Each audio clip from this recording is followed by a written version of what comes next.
Бұл ғимарат астрономиялық обсерватория, жұлдыздарды бақылауға арналған арнайы күмбез.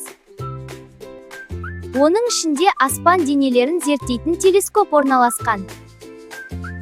Бұл телескоп аспан денелерін, жұлдыздарды, планеталарды, айды бақылауға арналған құрылғы. Бұл микроскоп көзге көрінбейтін өте ұсақ заттарды үлкейтіп көрсететін оптикалық құрал. Бұл ғарышкер ғарыш кеңістігіне ұшып, ғылыми зерттеулер жүргізеді. Ғарышкерлер зымыранмен ғарышқа ұшып, ғарыш станцияларында жұмыс істейді, ғылыми тәжірибелер жасайды. Бұл планеталар күнді немесе басқа жұлдызды айналып қозғалатын, өз жарығы болмайтын аспан денесі. Біздің күн жүйесіндегі планеталар: Меркурий, Шолпан, Жер, Марс, Юпитер, Сатурн, Уран, Нептун. Бұл күн өте ыстық, жарық пен жылу береді. Күн Жерге ең жақын жұлдыз. Күннің температурасы өте жоғары, ол негізінен газдан тұрады.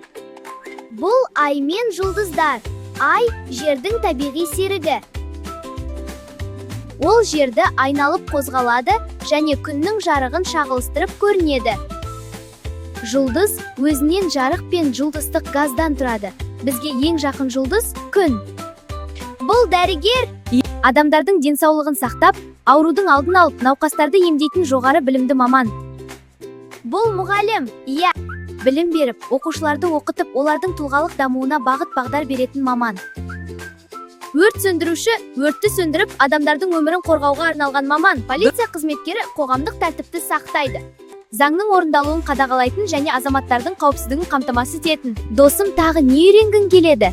Видеоның астына жазып, маған тіркелуді ұмытпа.